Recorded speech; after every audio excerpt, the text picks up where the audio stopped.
Uthman bin Talha saat itu masih kafir, belum muslim.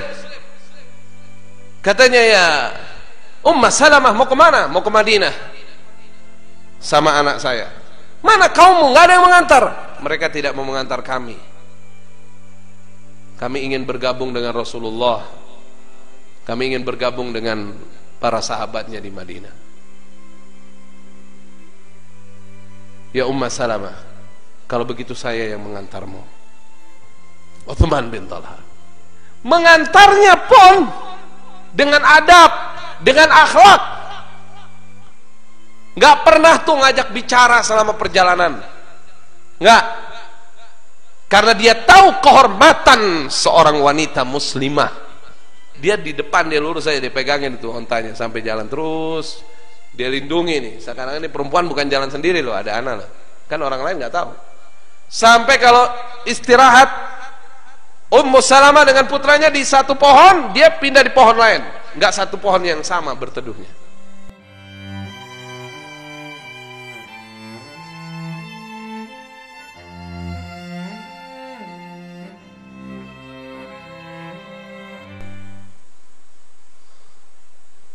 Wassalatu wassalam ala sayyidina Muhammadin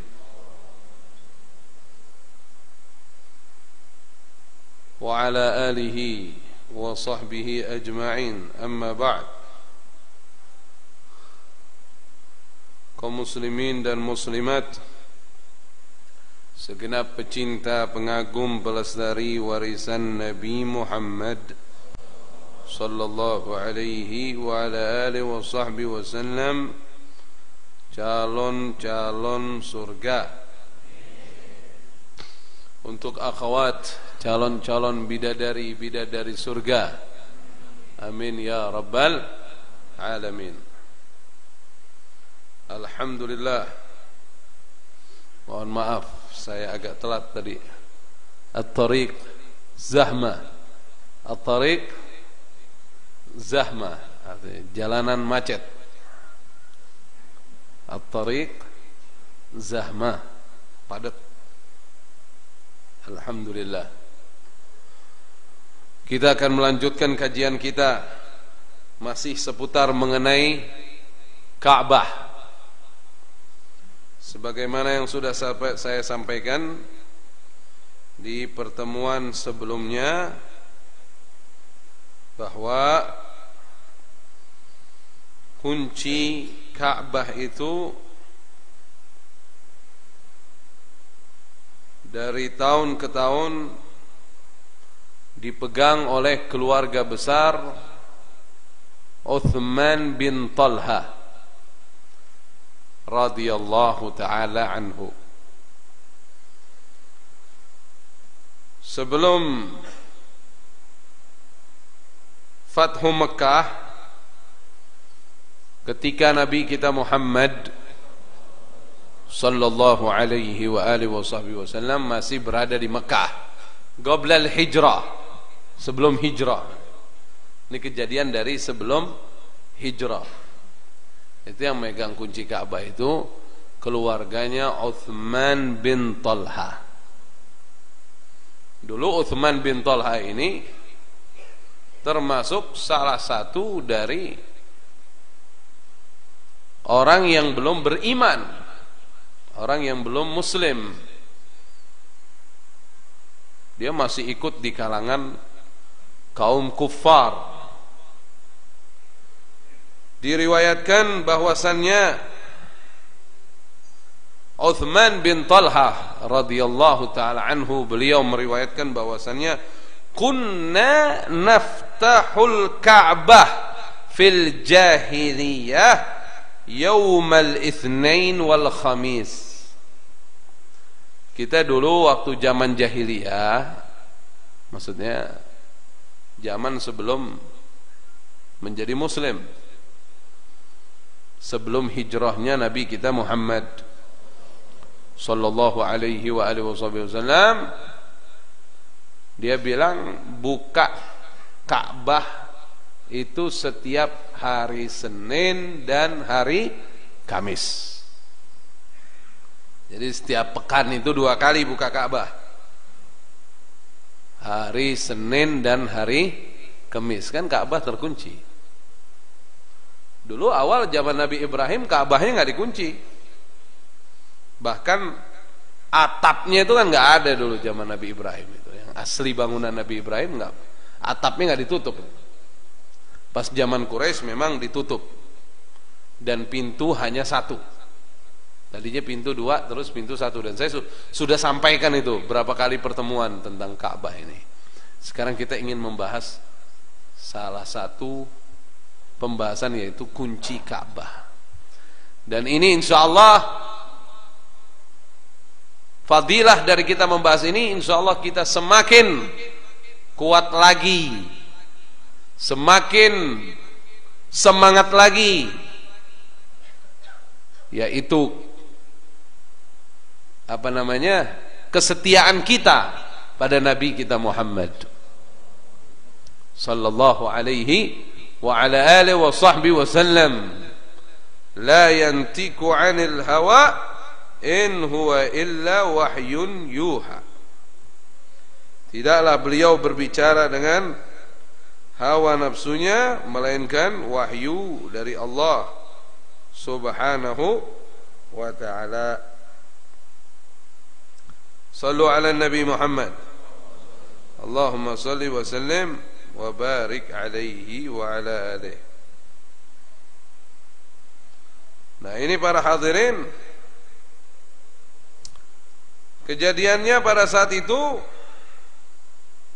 kata Sayyiduna Uthman bin Talhah, kita sering bukain Ka'bah itu setiap hari Senin dan hari Kamis. Ini kejadian lagi zaman jahiliyah nih ya. Bagi dia, tapi waktu itu Nabi Muhammad SAW sudah diutus menjadi utusan Allah Subhanahu wa ta'ala. Jahiliyah bagi siapa? Bagi Uthman bin Talha. Tapi waktu itu kaum muslimin sudah ada. Ini Nabi udah diberikan wahyu oleh Allah Subhanahu wa ta'ala. Fa'akbala Rasulullah sallallahu alaihi wasallam yawman yuridu an yadkhulal Ka'bah ma'an nas. Pada suatu hari, dikala Ka'bah pintunya lagi dibuka, maka datang Nabi Muhammad sallallahu alaihi wa alihi wasallam. Beliau ingin masuk ke dalam Ka'bah. Beliau ingin masuk ke dalam Ka'bah bersama manusia lainnya, bersama orang-orang lainnya, begitu riwayatnya. Hingga pada saat itu kata beliau, fa'aghlaqtu lahu wa niltu minhu fahaluma anni. Jadi sempat Uthman bin Talha waktu itu yang belum menjadi muslim, dia menghalangi Nabi kita Muhammad sallallahu alaihi wasallam. Jangan masuk, jangan. Dihalang-halangi gitu. Tapi beliau tetap sabar menghadapinya. Sabar. Nabi kita Muhammad sallallahu alaihi wa alihi wasallam. Thumma qala. Saat itu beliau berkata begini katanya. Waktu itu ya, muslimin lagi dilemahkan oleh orang-orang kafir Mekah. Rasulullah sampaikan gini sama Uthman. Ya Uthman, la'allaka satara hadzal miftah yawman biyadi adha'uhu haitsu syi'tu. Hai Uthman, akan datang nanti suatu masa kau akan menyaksikan kunci Ka'bah itu ada pada tanganku, bukan padamu. Sekarang ente yang lagi megang kunci Ka'bah, nanti ana yang pegang. Sallu ala Nabi Muhammad. Allahumma salli wa sallim wa barik alaihi wa ala alihi. Satara, kau akan menyaksikan hadzal miftah, ini kunci ini, yauman, pada suatu hari, biyadi di tanganku, adauhu haitsu syi'tu, nanti aku serahkan kepada siapapun yang aku mau, terserah ana mau kasih siapa aja, terserah ana, kata Nabi. Nggak ada yang bisa ngambil dari ana, nggak ada yang bisa ngatur ana. Itu kunci ana yang pegang, dan ana serahkan kepada siapa aja yang ana mau. Sallu ala Nabi Muhammad. Allahumma salli wa sallim wa barik alaihi wa ala alihi. Uthman bin Talha, bukan Uthman bin Affan ya, namanya sama Uthman, tapi ini bin Talha. Ketika itu masih dalam keadaan kafir.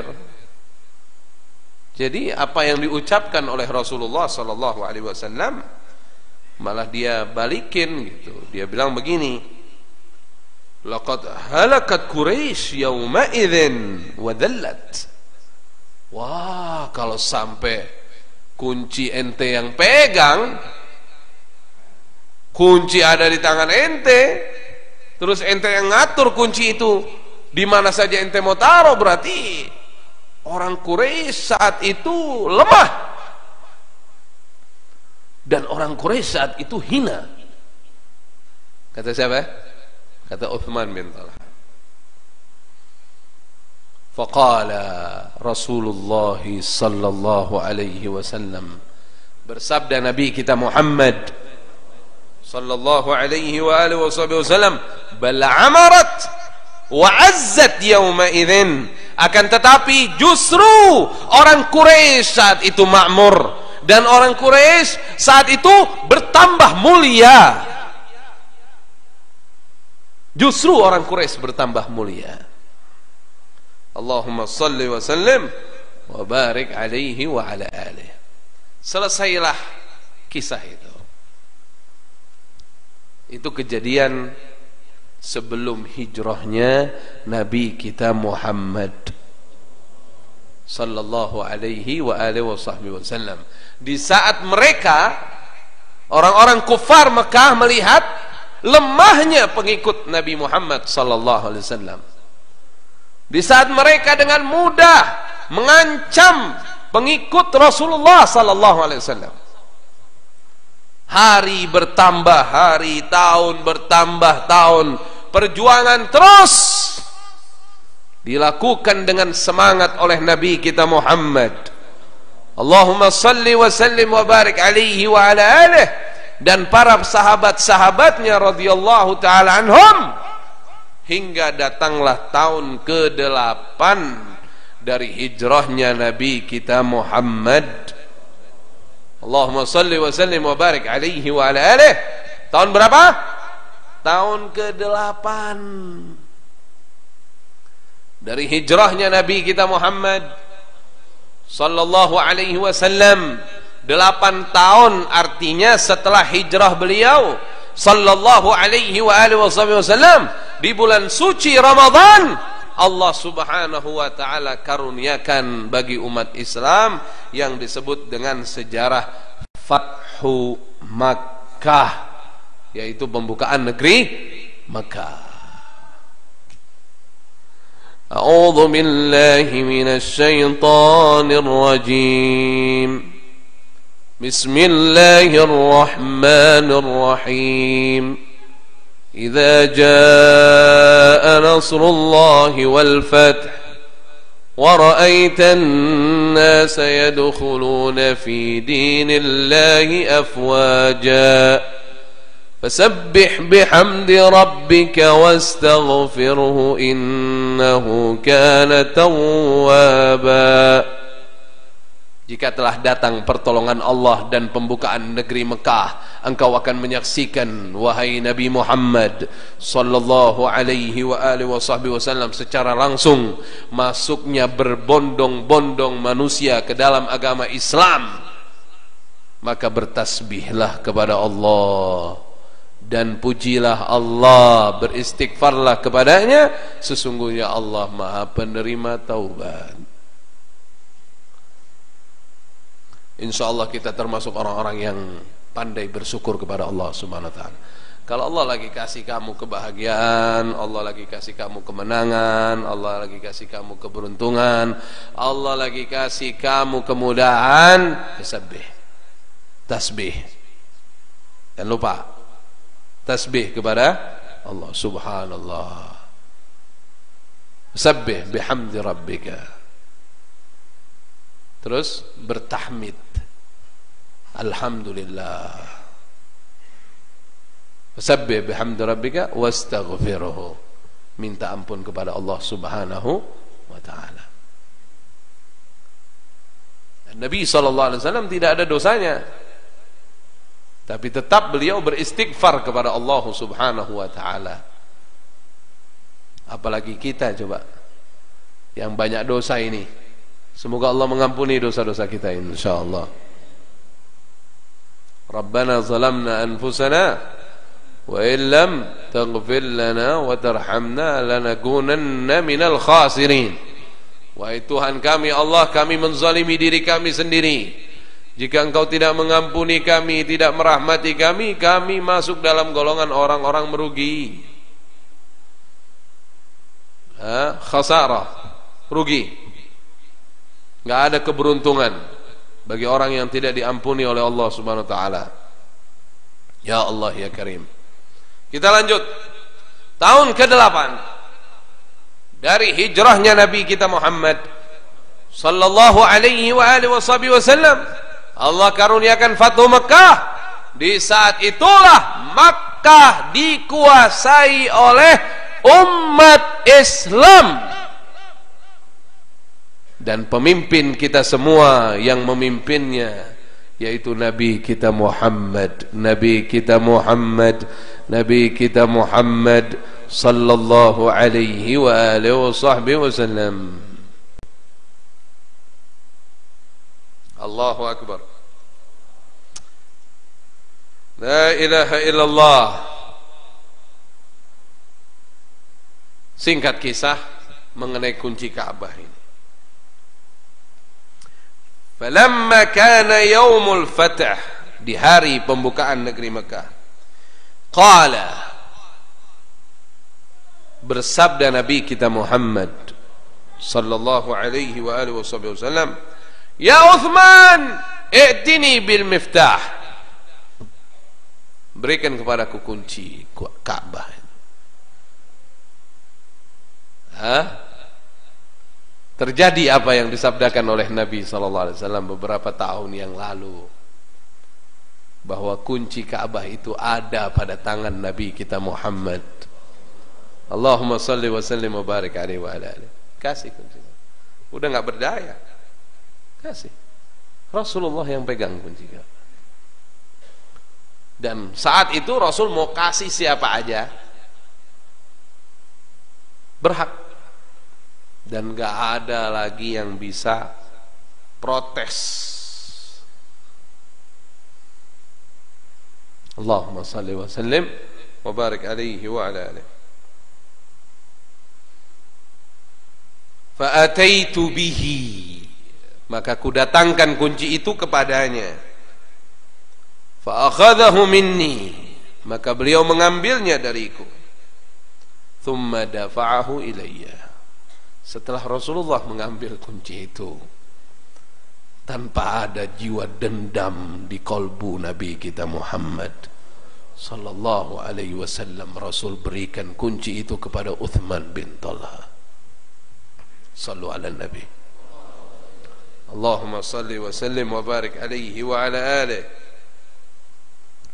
Khudhuha khalidatan talidatan la yanzi'uha minkum illa zalim. Hai Uthman, pegang kunci Ka'bah ini selama-lamanya, secara turun-temurun. Hanya keluargamu yang berhak memegang kunci Ka'bah ini sampai selama-lamanya, dan tidak ada satupun orang berani mengambil kunci dari kalian melainkan dia adalah orang yang zalim. Berganti kekuasaan beberapa kali, tetap yang memegang kunci Ka'bah adalah keluarga daripada Uthman bin Talha radhiyallahu anhu. Sallu ala Nabi Muhammad. Allahumma shalli wa sallim wa barik alaihi wa ala alihi sampai sekarang. Sampai sekarang. Allahu akbar. Allahu akbar. Gak ada dendamnya. An-Nabi sallallahu alaihi wasallam saat itu setelah memberikan kunci itu kepada Sayyidina Uthman bin Talha, Sayyidina Uthman bilang begini,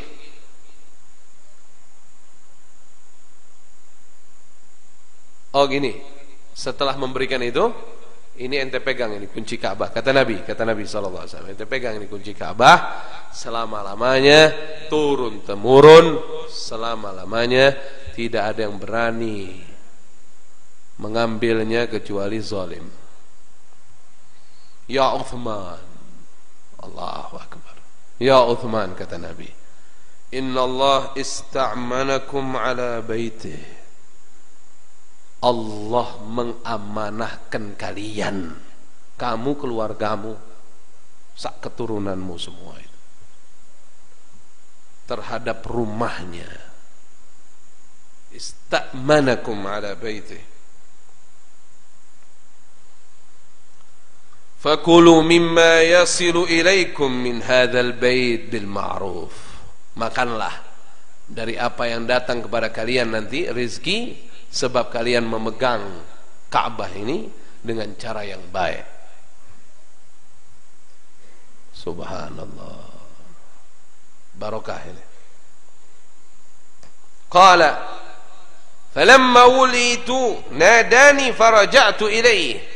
Setelah aku diangkat menjadi pemegang kunci Ka'bah kembali, kemudian tidak berlangsung lama aku dipanggil oleh Nabi Muhammad sallallahu alaihi wa alihi wasallam. Kemudian Rasulullah menyapaku dan mengatakan, alam yakun alladhi qultu lak.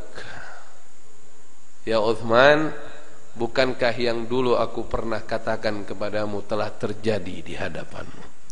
Sallu ala Nabi Muhammad. Allahumma salli wa sallim wa barik alaihi wa ala alihi. Ya Uthman, bukankah yang pernah kukatakan padamu saat kau menganggap aku dan para sahabatku lemah? Bukankah yang dulu kukatakan padamu sekarang telah terjadi di hadapanmu?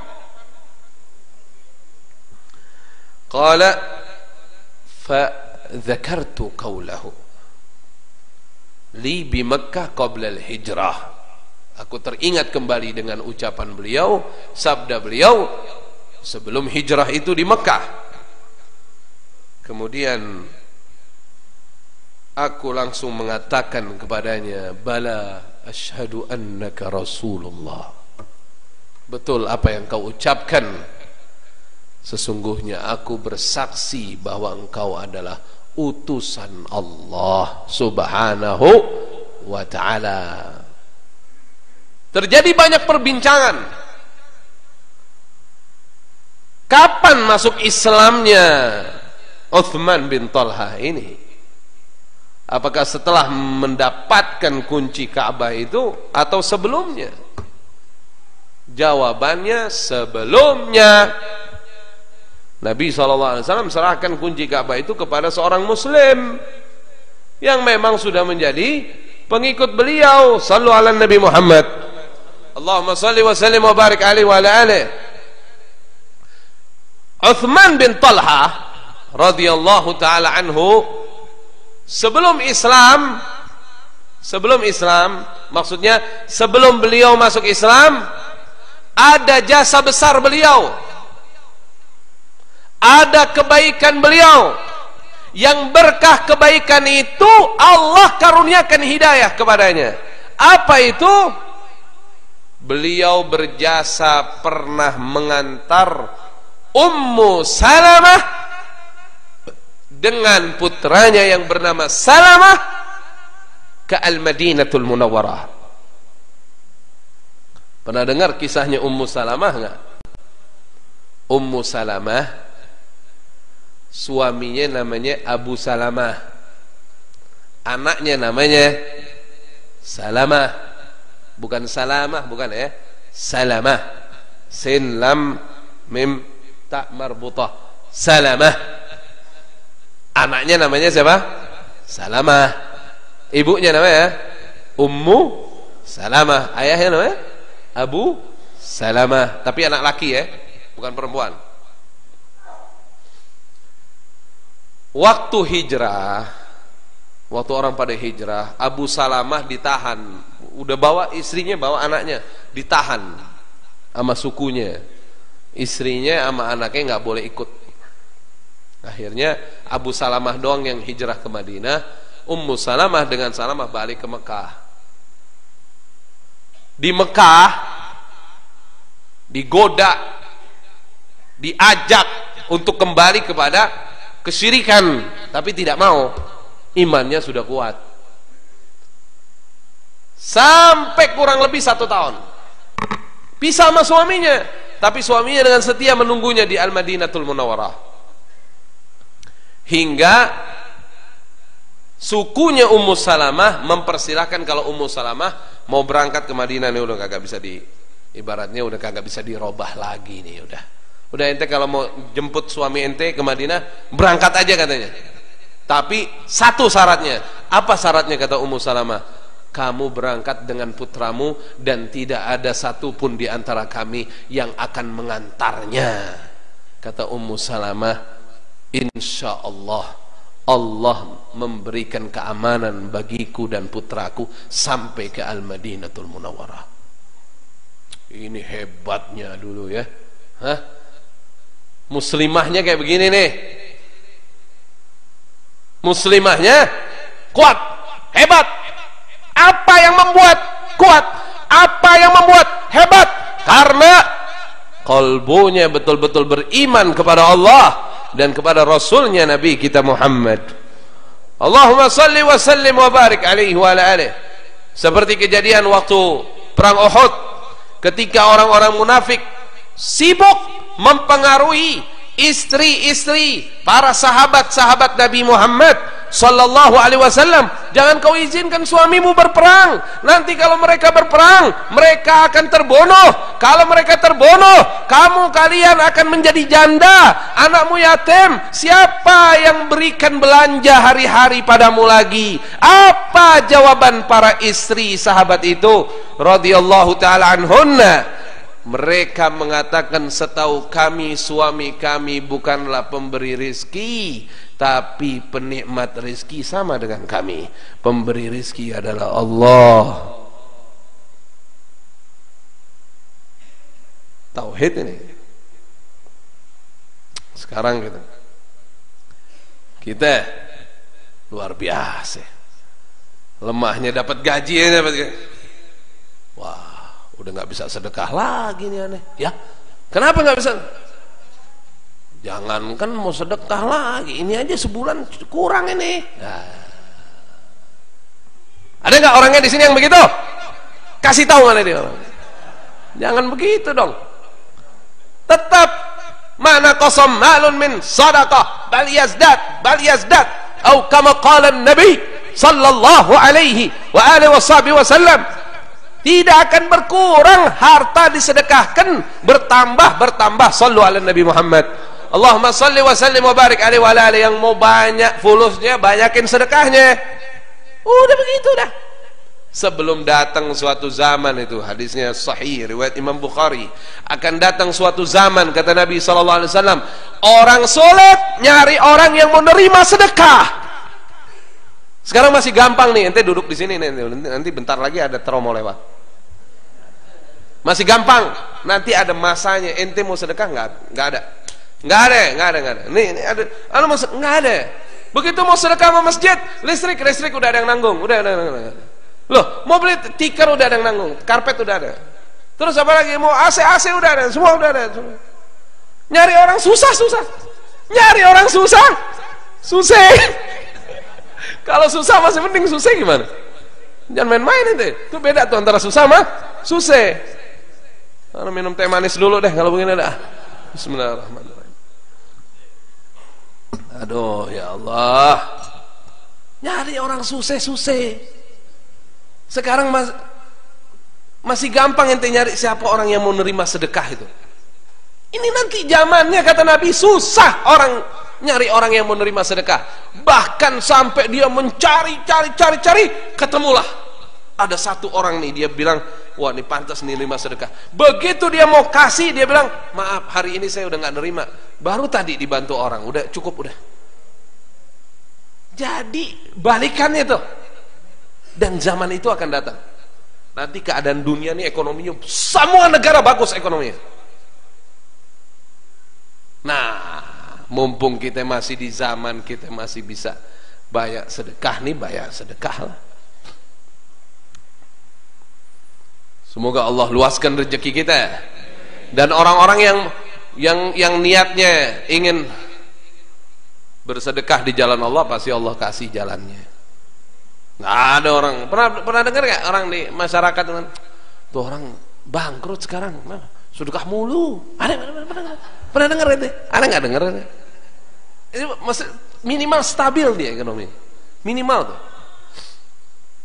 Nah, cuman kadang-kadang suka ada ujian itu. Awal sedekah biasa kan rezeki langsung tuh. Udah naik nih, hati-hati tuh. Itu biasa orang suka itu mengurangi itu. Karena kan tanggungan makin gede kan, padahal asetnya makin banyak sebenarnya. Ekonomi lagi payah, dulu kita turunin dulu deh nih, kita ya kita kurangin lah. Wah kurang bener asetnya, tus ya habis. Musinya kondisi lagi begitu tuh, ente banyakin lagi sedekah. Mudah-mudahan ini antum ini senang semua kalau ngeliat sudah, alhamdulillah, wah banyak semua sedekah, ratusan ribu nih kayak.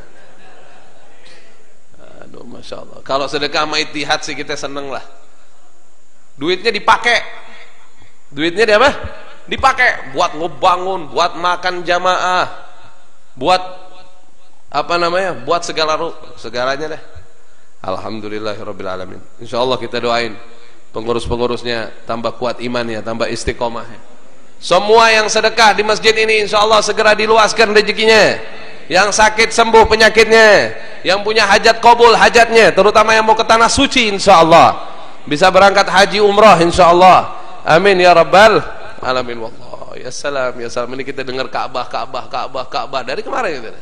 Berapa kali pertemuan gitu cerita Ka'bah nih, kayaknya udah aromanya saya lihat wajah-wajahnya bentar lagi pada ke Ka'bah semua nih bentar lagi. Ya salam, insyaallah berangkat semuanya insyaallah. Nikmatin ya salam. Ternyata Ka'bah itu kan kita udah bahas tuh.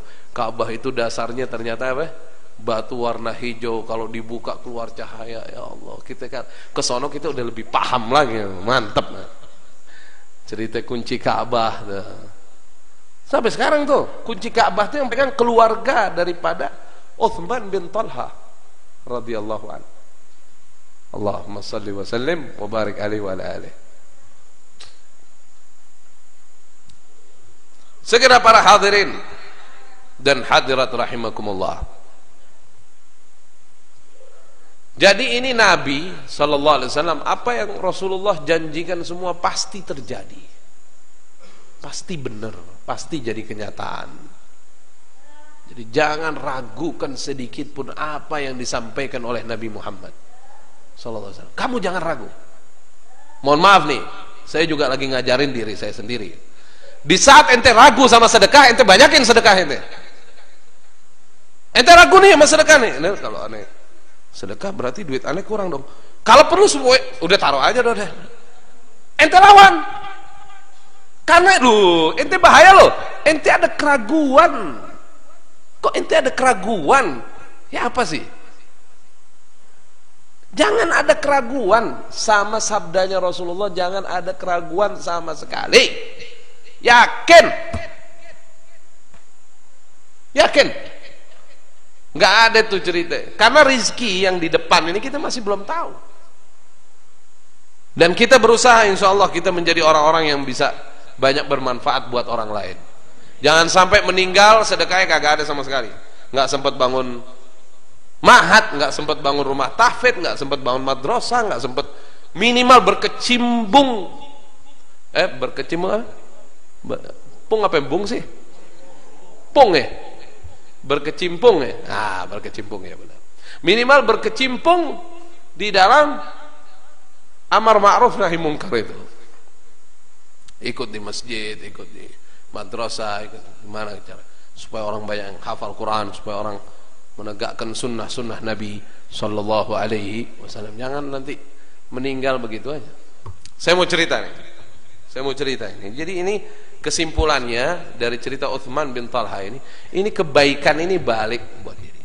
Nah, saya tadi lagi cerita tuh ya, Sayyidina Uthman ini ada kebaikannya. Waktu Ummu Salamah waktu dibiarkan sama kaumnya, kalau kamu mau berangkat ke Madinah berangkat aja, bawa anak kecil Salamah. Ini kalau ada perampok di tengah jalan atau apa bisa diambil jadi budak atau gimana. Sedangkan dulu tidak ada alat komunikasi. Kalau ada alat komunikasi kan suaminya datang jemput beliau. Apa di mana, apa di perbatasan Mekah bagaimana. Ini kan nggak ada alat komunikasi. Beliau jalan tawakal ala Allah. Bismillah amantu billah tawakkaltu ala Allah. Beliau jalan. Waktu beliau sampai di Tan'im, tahu Tan'im? Itu perbatasan Mekah. Sampai di Tan'im ketemu dengan Uthman bin Talha. Uthman bin Talha saat itu masih kafir, belum muslim. Katanya, ya Ummu Salamah, mau kemana? Mau ke Madinah sama anak saya. Mana kaummu? Nggak ada yang mengantar. Mereka tidak mau mengantar kami. Kami ingin bergabung dengan Rasulullah. Kami ingin bergabung dengan para sahabatnya di Madinah. Ya Ummu Salamah, kalau begitu saya yang mengantarmu. Uthman bin Talha. Ini kebaikan Uthman bin Talha. Kalau begitu saya mengantarmu. Mengantarnya pun dengan adab, dengan akhlak. Nggak pernah tuh ngajak bicara selama perjalanan. Nggak. Karena dia tahu kehormatan seorang wanita muslimah. Hai setiap muslim yang hadir di tempat ini, kau harus tahu kehormatan muslimah. Jangan kau kalah dengan Uthman bin Talha yang sebelum muslimnya itu sudah ada penghormatan terhadap muslimah. Dia tidak mau, dia tidak ajak bicara, dia di depan, dia lurus saja, dia pegangin itu ontanya sampai jalan terus, dia lindungi nih. Sekarang ini perempuan bukan jalan sendiri loh, ada anak loh. Kan orang lain nggak tahu. Sampai kalau istirahat Ummu Salamah dengan putranya di satu pohon, dia pindah di pohon lain, nggak satu pohon yang sama berteduhnya. Betul-betul menghormati. Jadi ini juga nasihat buat wanita-wanita muslimah. Kalau Anda tidak mau diganggu, Anda tidak mau dilecehkan, Anda semua harus mengamalkan syariat Nabi Muhammad sallallahu alaihi wa alihi wasallam. Tutup aurat dengan benar. Jangan sampai bentuk tubuhnya kelihatan. Tutup ya tutup. Kadang-kadang celana ketat, pakaian ketat. Nutup aurat nggak itu namanya? Ya enggak. Nutup itu bentuk tubuhnya tidak boleh terlihat. Siapa yang betul-betul mempraktekkan ajaran Nabi Muhammad sallallahu alaihi wa alihi wasallam, maka Allah akan menjaganya. Ihfadillah yahfadka. Jagalah Allah, Allah menjagamu. Artinya jaga perintahnya, Allah menjagamu. Semoga Allah mengampuni dosa-dosa kita insyaallah. Singkat kisah, sampai di daerah sebelum Kuba. Jadi Kubanya udah kelihatan. Negeri Kuba yang ada Masjid Kuba sudah kelihatan.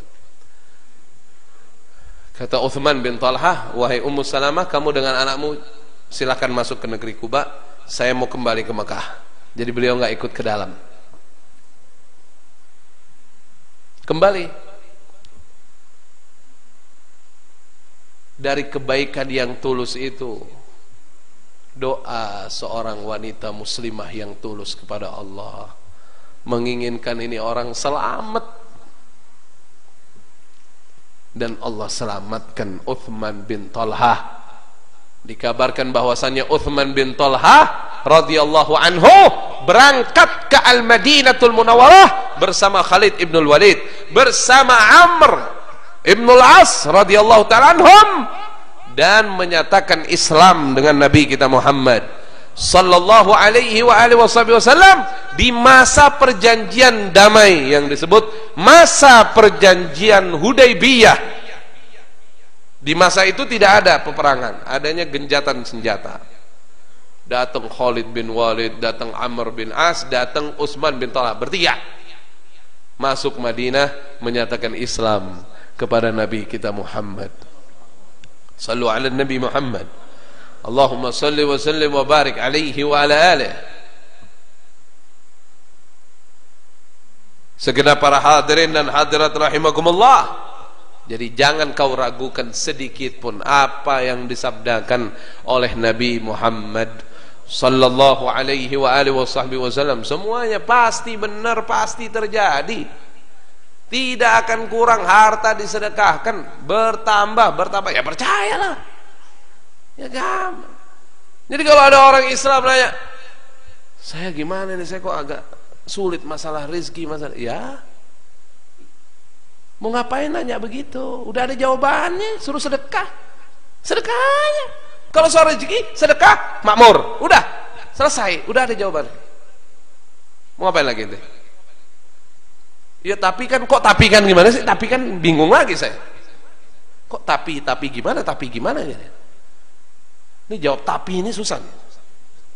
Jawab tapi ini susah. Berarti masalahnya masalah satu, keyakinan yang kurang yakin, itu masalahnya. Makanya kata Nabi SAW, ma akhafu ala ummati illa dha'fal yakin. Aku tidak khawatir sama umatku, tidak khawatir Rasulullah kepada umatnya, kecuali kelemahan keyakinan umat. Kalau umat sudah lemah yakinnya sama ajaran Rasulullah, itu yang dikhawatirkan oleh Rasulullah sallallahu alaihi wasallam.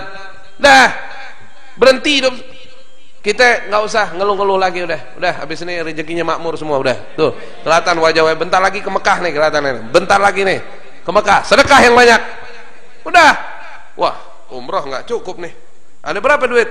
2 juta nggak cukup, ya udah sedekahin aja, udah sedekahin aja, fakir miskin, anak yatim, sedekahin aja udah. Ya Allah tolong, ya Allah berkah ini, ya Allah umroh, ya Allah. Berangkat dah, nanti lihat aja dah. Jangan ngarep orang berangkat, jangan. Tetap ngarepnya siapa? Allah. Nanti kita nggak tahu jalannya. Apa tiba-tiba ada bisnis mendadak, apa tiba-tiba ada orang ngajak, apa, wallahu a'lam.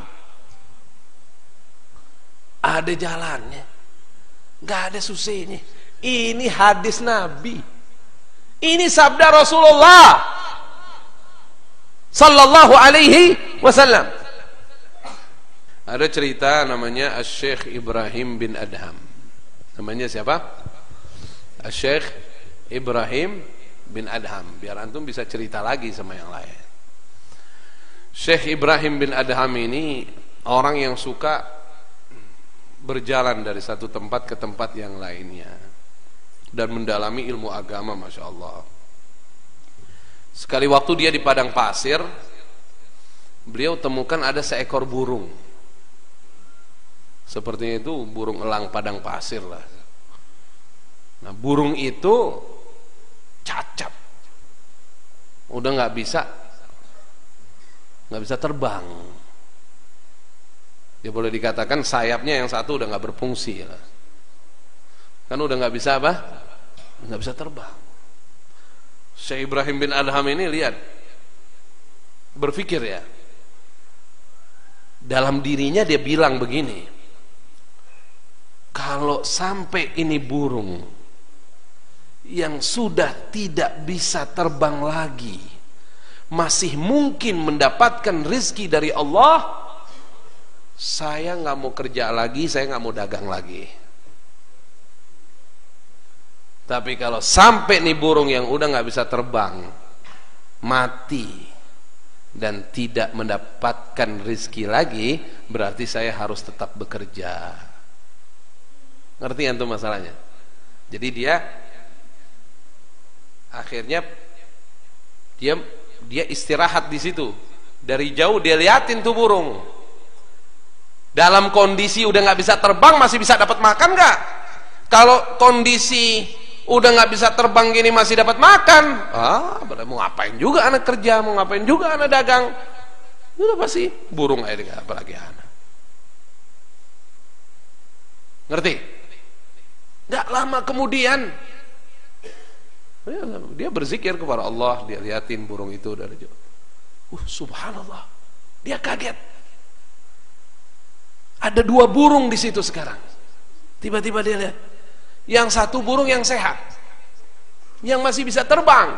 Ternyata burung yang sehat itu sedang mengantar makanan, menyuapinya dengan paruhnya kepada burung yang sudah cacat tidak bisa terbang itu. Disitulah Syekh Ibrahim bin Adham memutuskan, sudah saya nggak mau kerja lagi, sudah. Maksudnya nggak mau ikhtiar urusan dunia. Terdengar kisah ini oleh Syekh Shibli, ulama besar juga di zamannya. Syekh Shibli segera datang menemui Syekh Ibrahim bin Adham. Ya Syekh, sampai keluar pendapat kamu tidak mau dagang lagi, kamu tidak mau usaha lagi, kenapa?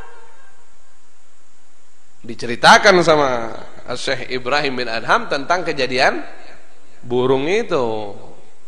Apa jawaban Syekh Shibli? Ini namanya watawasau bil haq ini.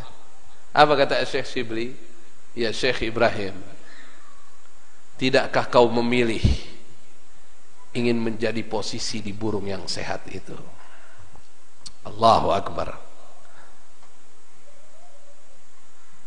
Allah masih memberikan kamu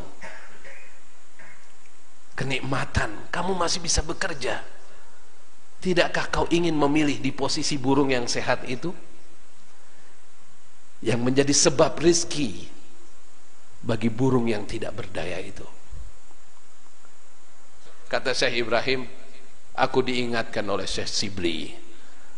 Maka pada saat itulah semangat ibadahku, semangat ikhtiarku, tapi bukan untuk memuaskan nafsuku, tapi untuk membantu orang sekelilingku. Ya salam, ya salam, ya salam, ya salam, bilang ojo menengayo, pergi sampai. Wassalamualaikum warahmatullahi wabarakatuh.